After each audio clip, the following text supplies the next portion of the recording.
Hello guys, nice to see you all. Hello. Hello. Hello. We're all sitting here very jealous of Callum's background. It's really a movie screen. He's on a green screen. He's not really sitting on a balcony somewhere with an amazing view. But I don't know if you, I'm going to ask you all to introduce yourselves. If you could just say your name, your course, and where you're working now. And Hannah, would you like to start? Yeah, sure. I'm Hannah. I graduated from BA Illustration the year before the most recent graduates, and now I work as a user researcher or a UX researcher at Neon Tribe, which is a digital company. Very nice. Emily? Hiya, I'm Emily Turner. I studied BA Fine Art the year just gone. Also, I'm currently a marketing assistant at AIXR, which is the Academy of International Extended Reality. So it's basically like a global networking hub for virtual and augmented reality. Amazing. And Callum? Hiya guys. Congrats on your handing, by the way. I remember that feeling. It's a very good one. Yeah, my name's Callum. I was on Hannah's course, so BA Illustration, a couple of years ago, 2019 grad, and then I went on to do an MA as well. So I officially finished my MA in 2021 in January, and I went on to do an internship through the NUA internship scheme. I was working as a marketing and design assistant at Larkin Gowan, a finance company in Norwich, and I recently secured a new internship as a creative content intern at a creative agency in Bristol. Very nice, great, thank you. Should we just start then? Maybe you could just explain a little bit about how you got your internships and how you chose the companies that you wanted to work for. Yeah. Hannah, would you like to? Oh, Emily, yeah, go for it. No, that's all right. Yeah, no, so I just, I think the best advice I can give is I just started applying, I think, to everything and anything. That a lot of the titles, if you actually look at the job descriptions, you can tailor your skills to kind of anything, hence why I was a fine artist and I'm now doing marketing. You don't have to go into it knowing anything about marketing. It is quite easy to pick up on the job. So yeah, there was another part to that question, but it's completely gone out of my mind. It was just how did you find the role? How did you find it? Yeah, no, I found it through the NUA internship scheme, which was super helpful. I was on that all the time, applying to about like everyone that I could. So that's the best advice I can give on that sense. Cast your net wide. Yeah. Yeah, definitely. Was it the same for you, Callum? Yeah, definitely. And I think on the point of like working in marketing, I think it's a very good place to start because yeah, like some design roles and internships can be like super competitive. A lot of things are very competitive at the moment, but I found marketing to be quite a good ins, even though I went in as a marketing intern, marketing assistant. I generally quite quickly try and show my skill set as an illustrator and as a designer, and they quickly move me on to do those things. So yeah, don't be restricted on like what the roles are that you're applying for, because I actually, when I finished my NUA internship, they said, look, you do all these different things. You've done a lot of different things for us.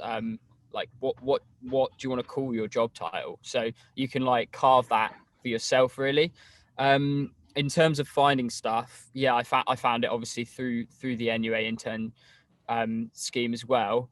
But I mean, places that I look for jobs and where I found my Bristol job was a bit further through like LinkedIn.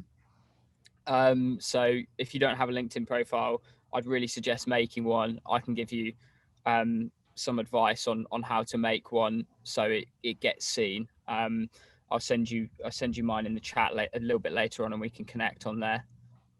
Nice, lovely, thank you. Oh, you weren't talking to me. Joke. I'm joking. Hannah, what about you? So it actually took me a little bit of a while to find out what I wanted to do. When I left, when I graduated from illustration, I started doing some freelance graphic design, and I was working like part-time. But I realized that I really hated doing that, and yeah, it was really hard work. So I was like constantly looking on like the NUA jobs website and all other websites to find something to do with UX, because that's what I always wanted to go into. And then the user research position came up on there. And at first I had like absolutely no idea what it was, but when I read the description, I realized that it was UX, but it was kind of like more of the strategy and like beginning side of things, like closer to the client. And so I applied for that, and I thought that no one would reply to me because it was kind of different skills that I didn't have experience in, but they got back to me. So I was happy about that. Great. And what was the interview process like for all of those roles? So mine was like the first interview. It was really weird because it wasn't like a visual design role. So they asked me a lot of questions and asked me to kind of vocally describe my design process. Luckily, like I prepped loads for it, so I could actually answer it. But if I hadn't, I would have been so screwed up. And they also said that the other people that interviewed hadn't prepped, so they weren't able to like do that vocally. Okay. And then there was like a second interview that was like a one-on-one meeting everyone on the team for like 10 minutes, which was kind of intense, but quite fun. Yeah. So how do you, just to ask you a bit further on the research and the work you did before, what did you do? What if someone was listening, what do they need to do to be able to prepare for an interview? For what the specific one that I did? Well, they gave me a heads up. They said, we'd really like it if you could describe your design process. So I kind of thought about a case study, a project, and then walked them through that and kind of thought about the sort of questions that they might ask me from that. And then they asked me about like my interest in the stuff, which I feel like if you are actually interested in something, you can kind of answer that sort of stuff. Yeah, it does make it more fun as well, I suppose, if you've got that kind of interest in it as well. How about Emily? How did you find the interview process? Yeah, no, it was a little bit odd, I think, because everything with it being like remote, I never got to meet kind of my colleagues until probably like the end of my internship. I think it was the last week of my internship I actually saw what their legs looked like. So yeah, it was a bit odd, but the actual interview process, I had one video call and then another like phone interview as well. But yeah, no, it was really good. One thing I'd definitely say is research the company. I think that's a given to any interview that you go into. They like hearing facts about themselves. I think it bigs them up as well. They're like, oh, okay. And yeah, there was a couple of things I went in and had ideas that things they could do better, and they also liked that approach as well. Yeah. So, nice. And I guess if you're doing these interviews online, it's much easier to have all of your research laid out in front of you, isn't it? So you can refer to these things rather, because if you're in person, you've got your notebook, which is fine, but it's quite nice that you can sort of do it discreetly without them knowing. Callum, how do you get on at interviews? Yeah, I'm mostly all right. I'm completely different to you guys. I think we've spoken a little bit about this before, but I don't really like to do any prep. Just because I obviously do my prep when I'm like applying. So like I'll tailor the CV and the portfolio and everything, but then kind of retain that information a little bit and just to get myself prepared before interviews. I like to just kind of like turn my camera off, like, and just like have a bit of a shake out and like stand up and be a bit loud to kind of hype myself up. In terms of like interviewing well, I think it's all about like it's like an extension of the CV, like you back up anything you put on the CV with like a hard fact. If you're interested in something, you're applying it to the company. You can expand on those things a little bit more and like make it a bit more of like a story to be told, and make sure to include a lot of storytelling. And then it's always good to actually have some stuff you can talk about that has results.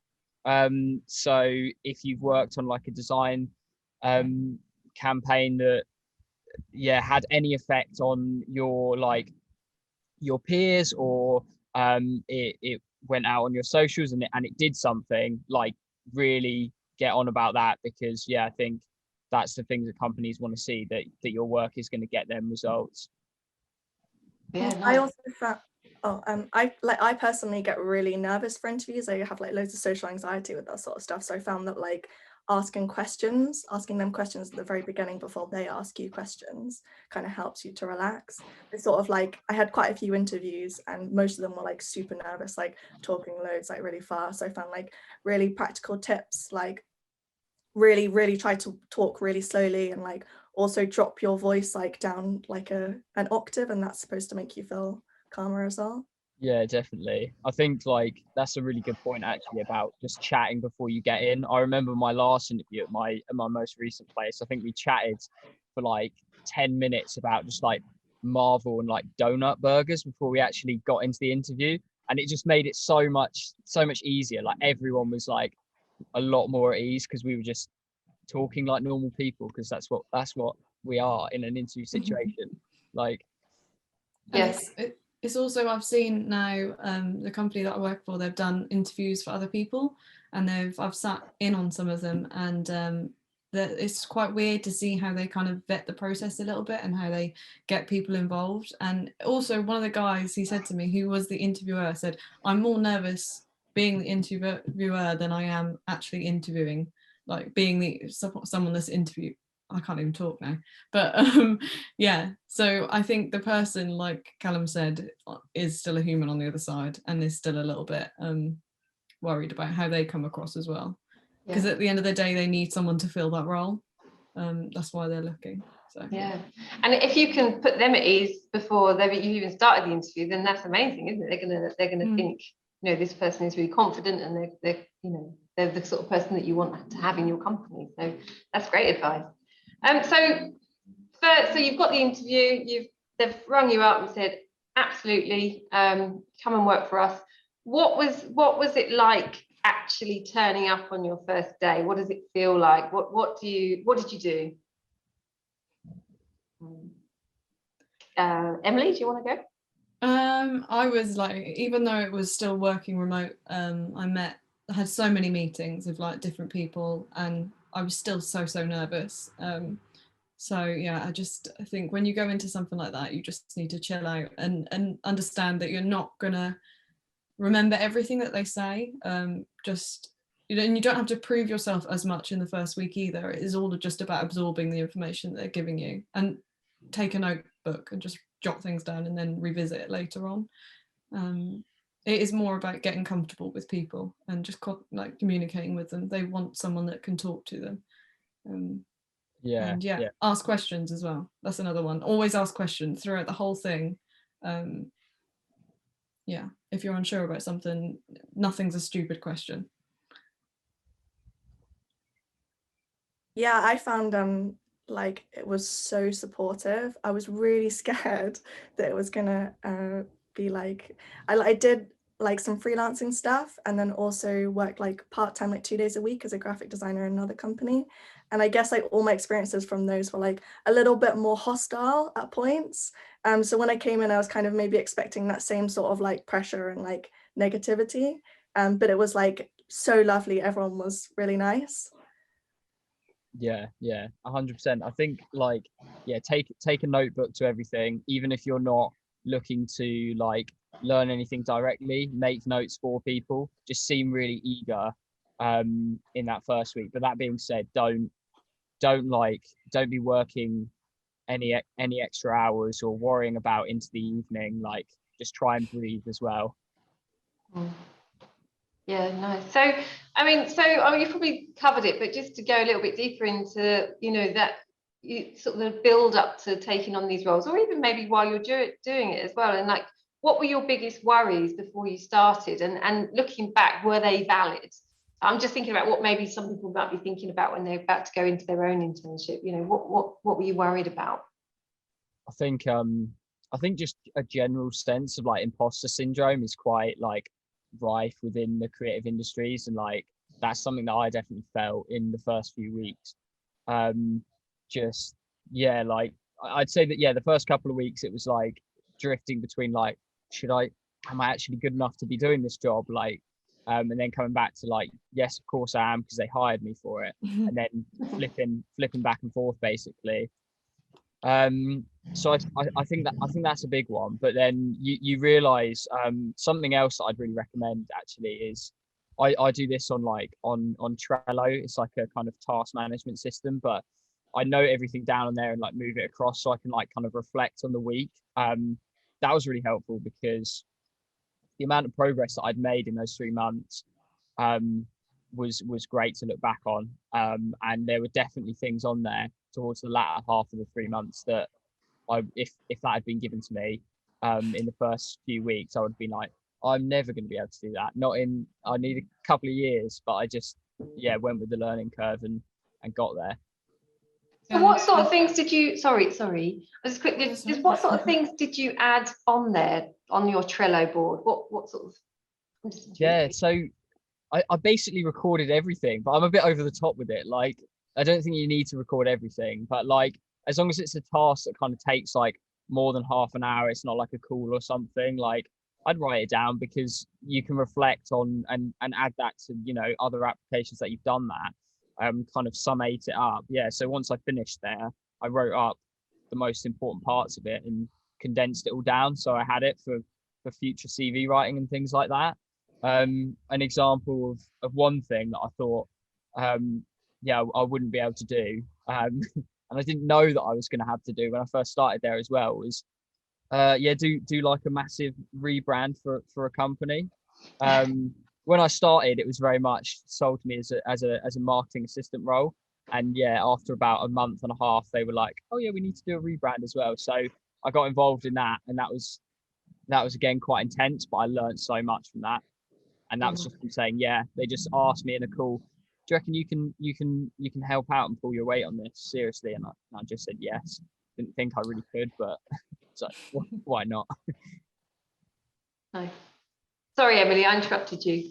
No, that's all right. That was it. No, I think the whole thing is like, and I had to. Everyone kept having to like remind me as well, like my friends and family, like you are an intern, like you're not going to be an expert. Like the whole process is to learn on the job, and they're fully aware of that. But yeah, it is. I think it's a good thing to have as well, like imposter syndrome a little bit because it makes you try harder and like yeah, you push yourselves.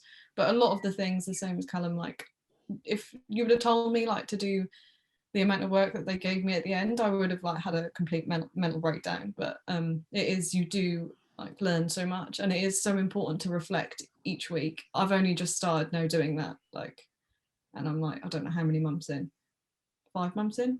So yeah, just reflection, and at the end of the week, and be like, hang on, I have done a good job. Because a lot of the time, if some companies aren't there to tell you that you've done a good job, the only way that you know you are is if they give you more.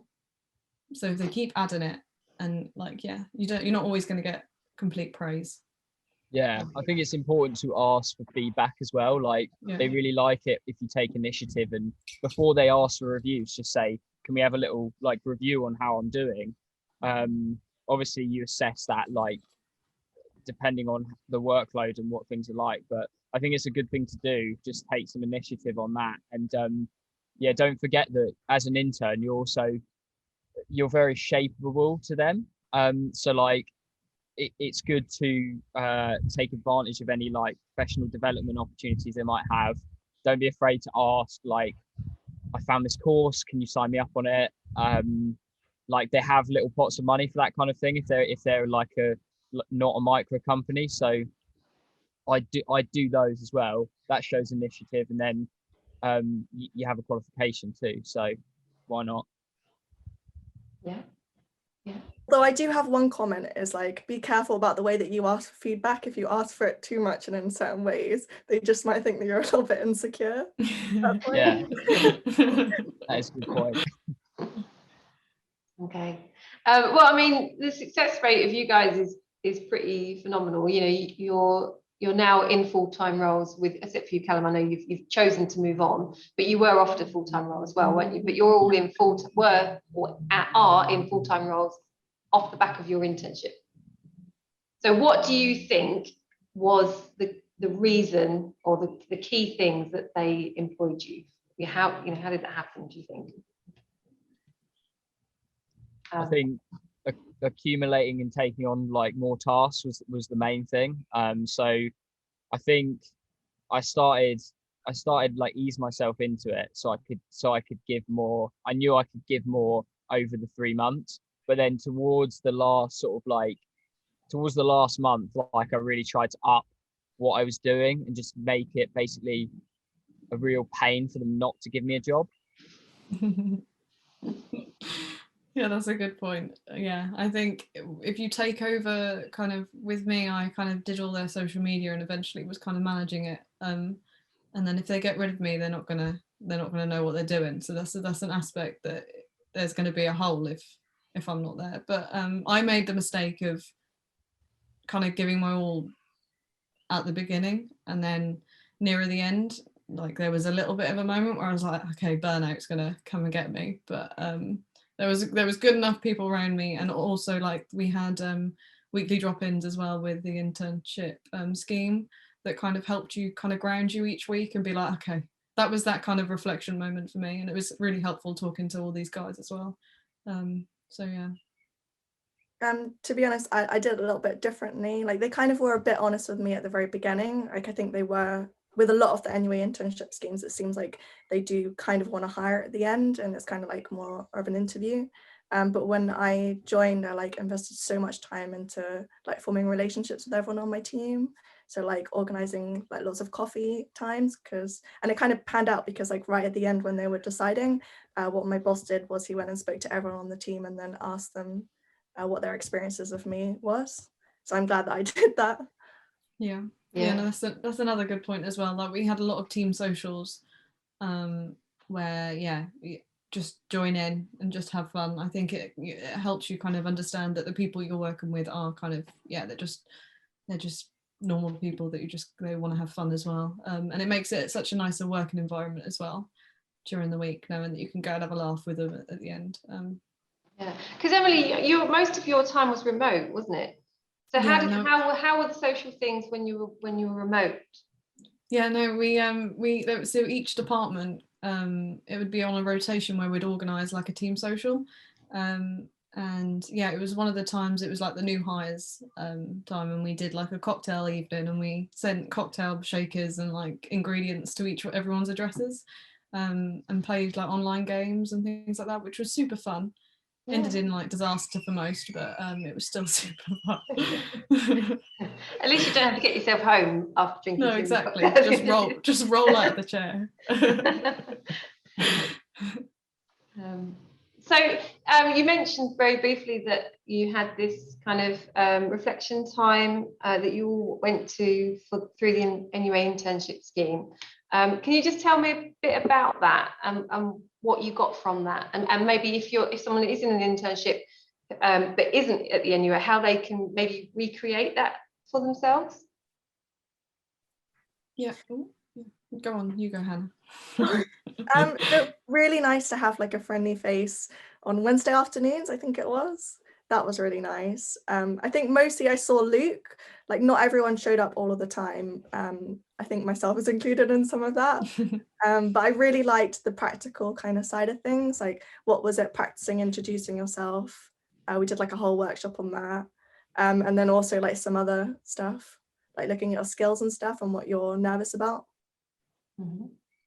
It was quite nice that it wasn't like sometimes as structured either. Like we could just have a chat, which was super helpful.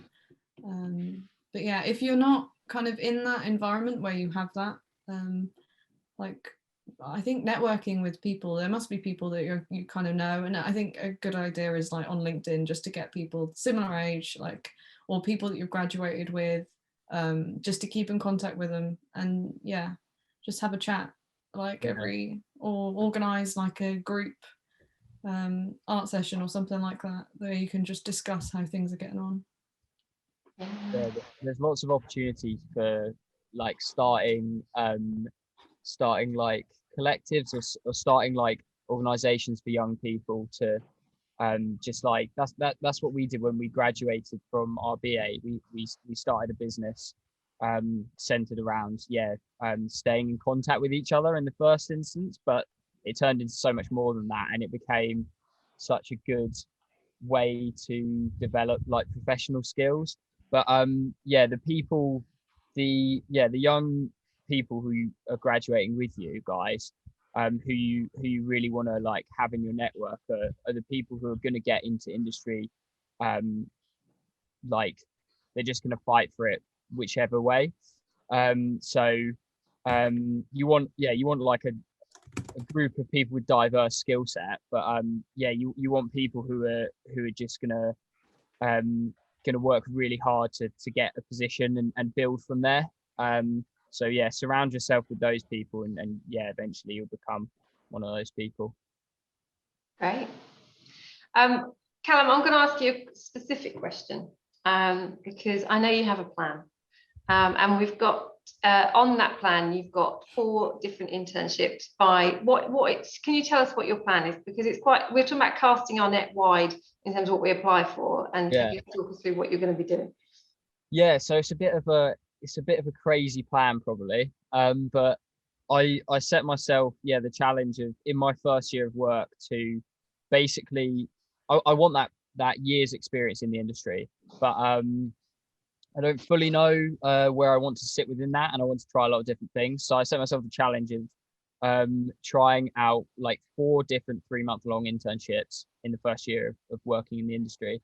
It's working so far. It's a bit crazy. I had to move to Bristol on this one at like a week and a half notice, but I made it work. And then I'm gonna hopefully continue on. So basically just trying different roles in different companies, and kind of the more different they can be, the better in a way. And just seeing where the things fall in terms of securing the next one. I'd say it does take a lot of applying for stuff if you want to do that, but I think everyone should be doing that anyway. I mean, I'm still happily kind of settled in this role, and I've only just been here a month.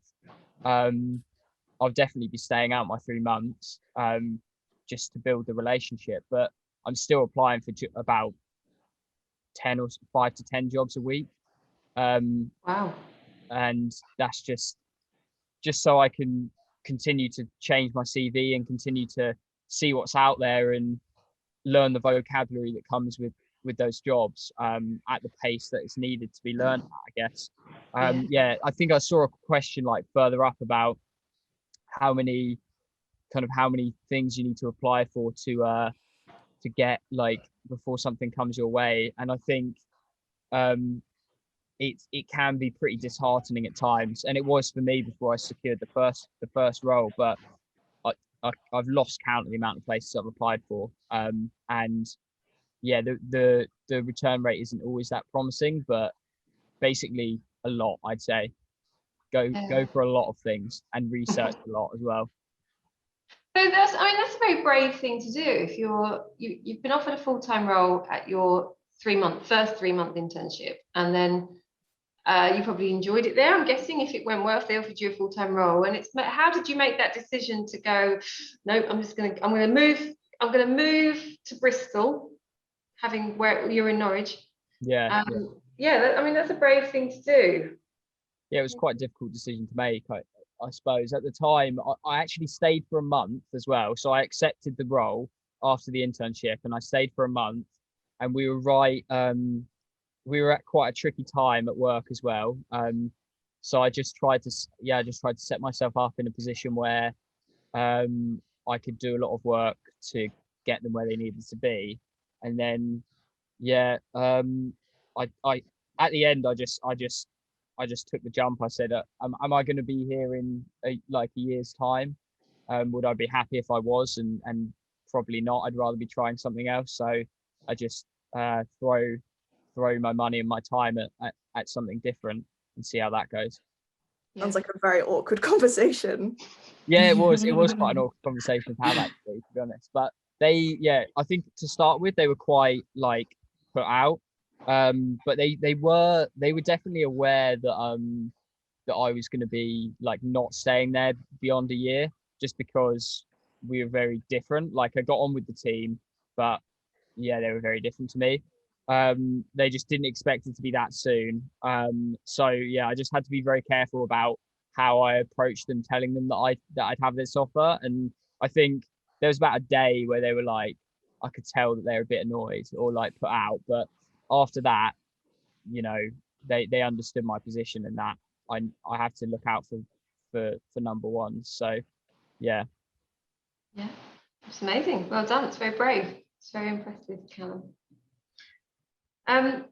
So I suppose that throughout the week, we've been having advice on things like being paid for work and being paid for mainly around freelancing, not about this, but I think and we also had a question around it as well about paid or unpaid internships. And what do you think about these? What's your thoughts on that? I think from doing an internship now, I don't think I'd accept an unpaid internship at all. I know there are some companies where you do it and it'll look like amazing on your CV, but the amount of work and time you put in, I don't think it's worth it, and I don't think it's as rewarding either. Yeah. I think it's really like exploitative, but if you like, personally, if I hadn't got anything and it had been like a year and Anna was in a position where I could afford it, I probably would just do it. It's difficult, isn't it? Because I think it's a very important point to make as well, that that just because each of us or any of you guys watching today could afford to do it, that doesn't mean that everyone can afford to do it. And then you're kind of setting the precedent for the people who are going to go into the creative industries and shape that going forward. Having said that, you do need to look out for yourself as well. So it's a really tricky one. If the payoff is amazing, and it's maybe if it's just a month, like if you can agree just a month, like if they advertise for a position at 3 months and it's unpaid, pursue the interview. But then I'd push for, look, like I can do a month, but I think anything more than that, it is just exploitation essentially. So I'm not sure. Now I've done one and I see the work, like Emily said, I don't think it's ideal. Yeah, I think you make great points there, because and they're going to be full time, aren't they? How are you going to support yourself? How do you find your next opportunity as well? And also, if you wanted to turn that into something a bit more permanent, how do you then negotiate up? You've got to then do all those things. So yeah, good advice. I'm going to ask some of the questions that everybody here has been asking. I'm going to start with one from Charlie, and she says, how do you prevent burnout whilst working, doing stuff you actually enjoy, passion projects, maintaining a social media presence, and still social with friends? I think, like, to start with, whenever you start a new job anyway, it's going to take a lot more energy than what it will do like a couple of months down the line, because you need to spend that time getting used to it. So I would always advise that being your main priority for the first month or so, to get yourself in a position. And then maybe this is the wrong advice, but that's how I see it. Like, I put my all into it, and then I kind of I can balance everything else out. But it eventually will balance out as well. I think an internship is that awkward position of you have to prove yourself as well. And you are starting out, and as long as you're aware of that. But it's so important to go see your friends, and things have now started opening up again. So when it hits 6 o'clock, I'm off. Instead of before, I would be there until God knows what time. So there's now an excuse to kind of leave your laptop. Hannah? I don't think I've really experienced burnout, but I have a lot of friends who work like really, really late hours till 9 or 10, even though they don't have to. I guess just don't do that. It sounds terrible. Yeah. So you made the decision from the off. My hours are 9 till 5:30 or whatever it is you do, and that's what I'm going to do, and then I'm going to go and have a life after that. How do you set those boundaries in the first place? I mean, I guess when I was freelancing, I might work a little bit more, but I think at the minute my job is really supportive, so they don't pressure me to work really late. And before, when I was doing freelancing stuff, there was periods where it was really stressful, but it wasn't forever. It would only be for a week or 2 weeks, and then you'd sort of get a break from that. But yeah, I have a really big cap on like working hours.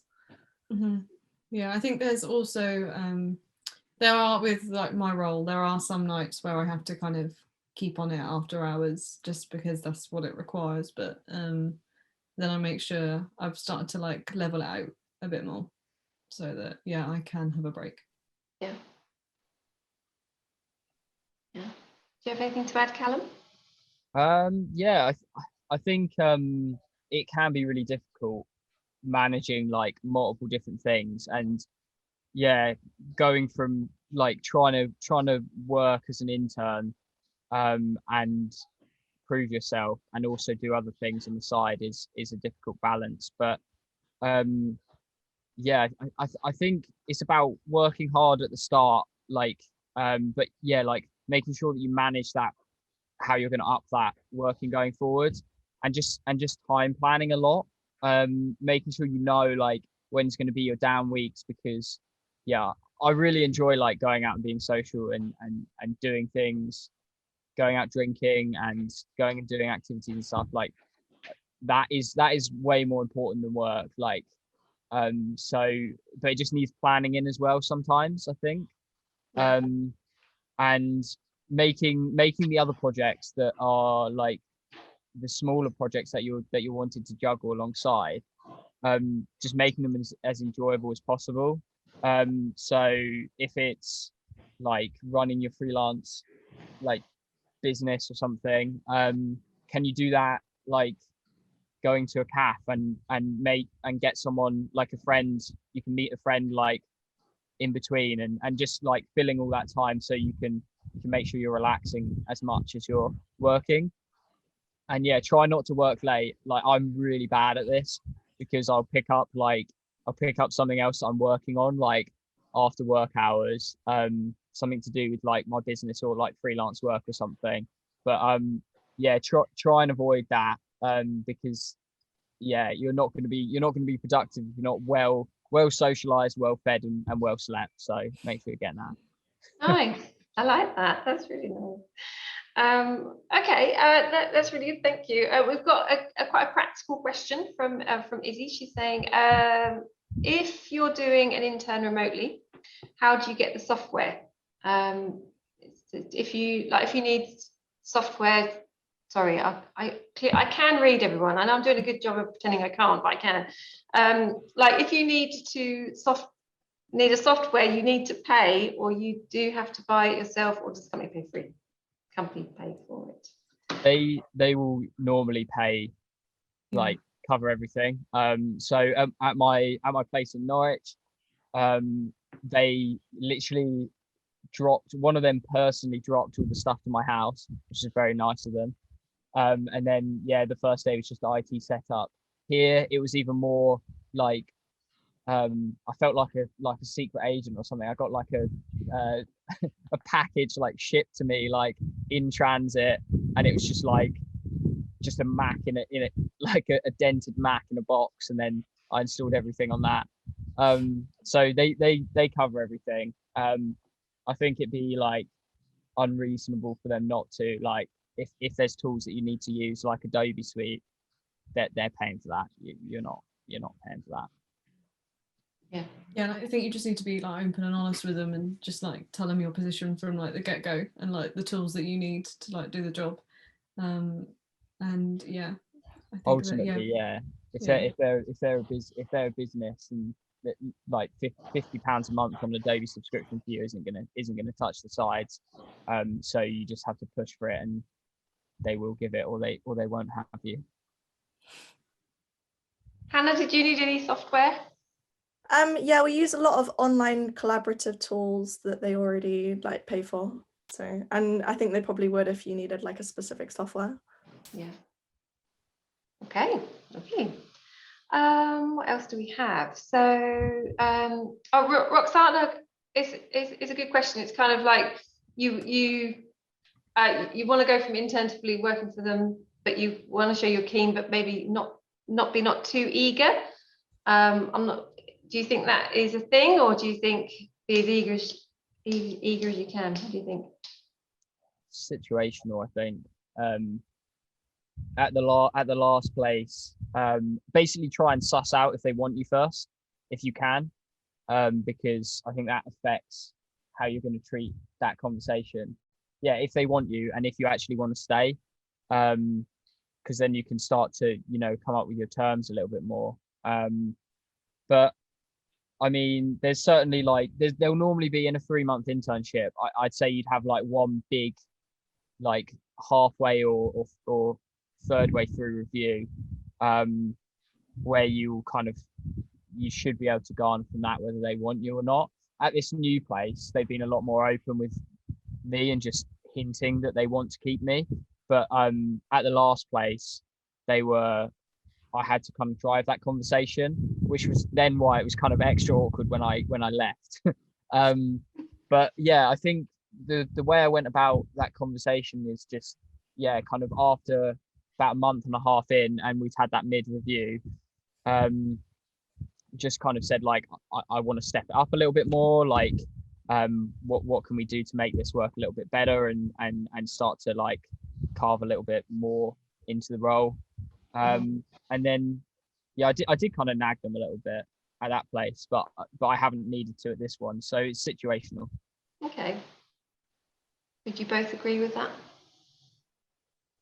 My place was like a little bit more open, so I think I was like really, after one of the ideas, the things we did on Wednesday, they were like, oh, you should probably speak to them, and I was like, oh god, like that's so awkward. And then a week later they kind of brought it up, but to be honest, they did ask, what do you think about it? And I think if you're not eager, then they're probably not going to want you to stay. Yeah. Okay, I've been asking a question throughout the week, which is about looking back for you guys. So if you could put yourself in the shoes of many people here who have handed in, you know, they're looking towards the next steps, what advice would you give to yourself? I'd say like persistence and like tough skin as always. I think that kind of reflects on like all the applications that you send out, and then when you start like and you're successful and you get like a internship scheme, I just say chill out. Don't put too much pressure on yourself. Just take all the information in and yeah, enjoy it, because yeah, if you don't enjoy it, it's going to be a lot more difficult. Yeah, I think make it enjoyable for sure.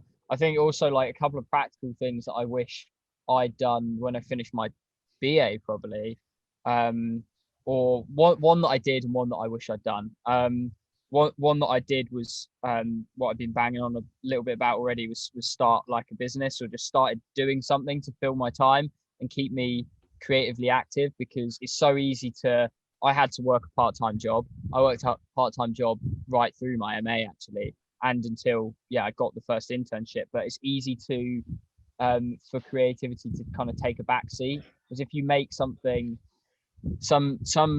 if you're freelancing, then that's that. If you want to start like a little business, or just like a group chat or something that kind of holds you a little bit accountable, then that really drives stuff, I think. And the other thing, which is kind of like a different way of keeping involved in the creative conversation, would be seeking out opportunities like mentorships.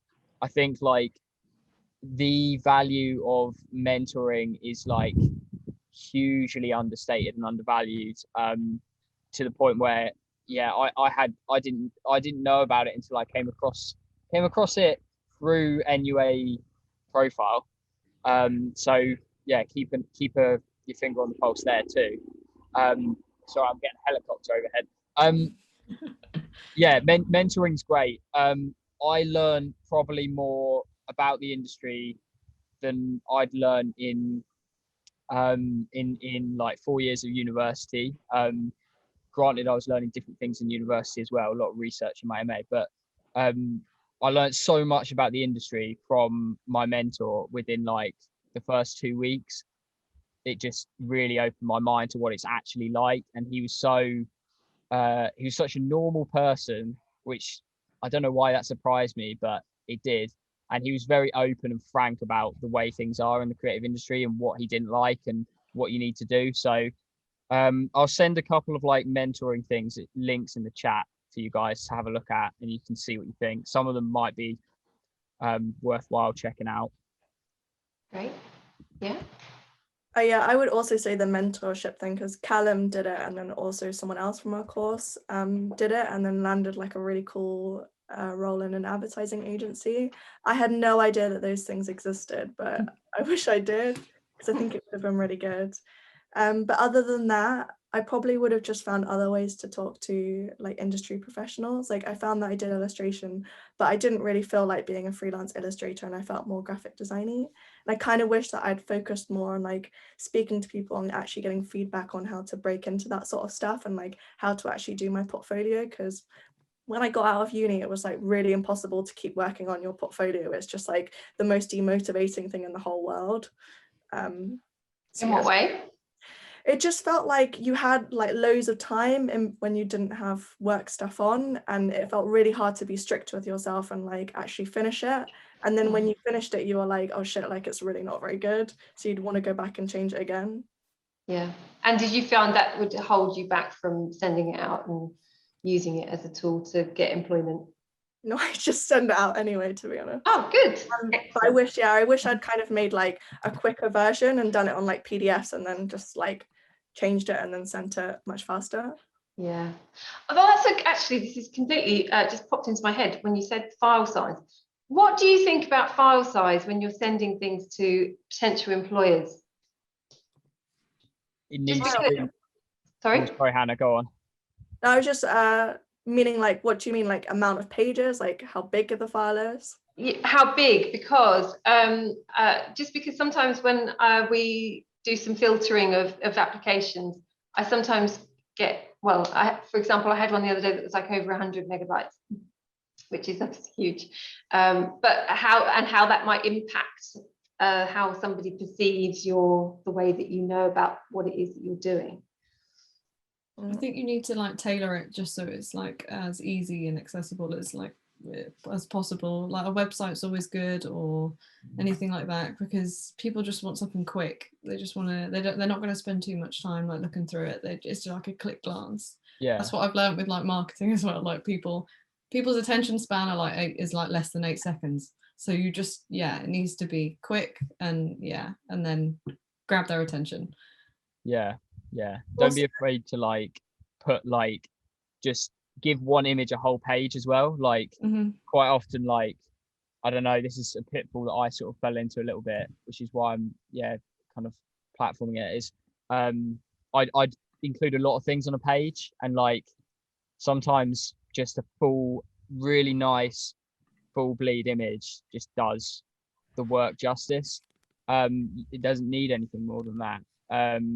And I think a good rule of thumb is like 15 to 20 pages. Pace the projects like sort of 3 pages a project, like, you know, a bit about the strategy, a bit about what's going on, and then a bit about the outcomes, and then a hero image that you're sorted. I would also say like put so much effort into your CV and your cover letters. Like when I first started, I didn't realize how important it was, but there were a couple of occasions where I'd get interviews for places, even if they would literally say that my portfolio was really bad, but that they really liked my cover letter. So I thought it was an interview, and go through the job. I know sometimes like they put unrealistic criteria stuff, but if you go through the actual application and you tick off every single bit and make sure that you put it in either your CV or your cover letter. Yeah, I think that's really important. Cover letter is really king, because they're not going to get to any of the other stuff if the cover letter doesn't hit home. If it's a like a decent role that is going to get a lot of applicants, you need to stand out in the cover letter stage. CV is like I kind of have basic templates that I'll tailor around and put stuff into. There's always things that I do keep in there because I think they're relevant anywhere.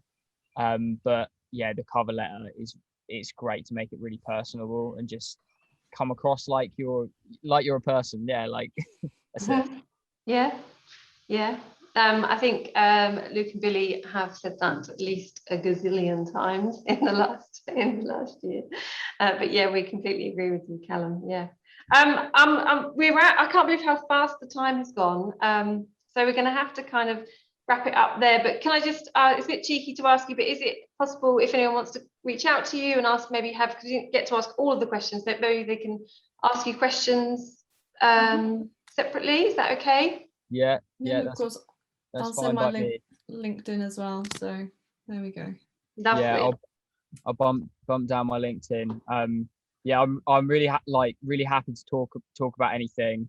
I have capacity to yeah, like chat in a more profound way to one person probably at the moment. If you really want to have a chat, like we can do kind of half-hour evening Zoom calls or something, and I can maybe send you on the way to mentoring stuff.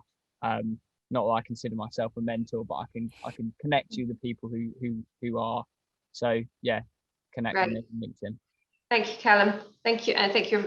If anybody wants to, I can see the links are going in there. If you want to save the chat, you just click on the 3 little dots, or you press file, and then you can save it. So you've got there.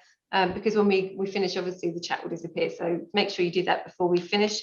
And just to kind of finish off, I just wanted to just remind everybody about the next NUA internship scheme that is coming up. So that is going to be advertised from the 5th of July. And that will be on Profile. So keep your eye on Profile and look out for that. So all the companies that are going to have positions available, you can apply. You don't just have to apply for one. You can apply for more than one, whichever ones you feel are relevant to you. But you know, like the guys have just been saying, you know, cast your net wide. Apply for things maybe that you wouldn't necessarily think that you would apply for, and if you get an interview, then that's great, and it's another way to just really sort of like get that practice in and expand your knowledge in different fields that you might not have thought about before. The internship schemes will start in September, and they will be 3 months, won't they? Yes, they will. They're 3 months long, which is a nice time. It's nice. It's a nice amount of time to just decide whether or not you want to work at that place. But also to build relationships as well. But you know, be proactive, as Callum was saying. Keep applying whilst you're in those roles as well, so that all these opportunities you don't miss out, and you can keep going. It's always easier to get a job when you've got a job. Is unfortunately annoying, but that is generally the case.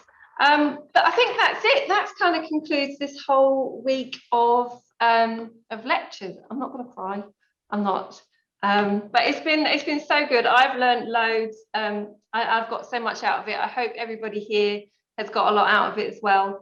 And thank you so much for coming today. And Hannah, Emily, and Callum, thank you for giving up your time and your lunch hour to come and chat to us. We really, really appreciate it. And yeah, go and enjoy your weekends. Have lovely. Enjoy. I think it's going to be sunny. I think it's going to rain this afternoon. But then after that, I don't know why I've turned into a weather forecaster, but I have. Quick, Callum, get in. Yeah. Anyway, enjoy yourselves and take care, everybody. And the recordings will be ready, available for you soon. Thank you all. Don't be afraid, guys. Go. These businesses need you. So yeah. Go. Have a good weekend. Bye. See ya. Bye-bye. Bye.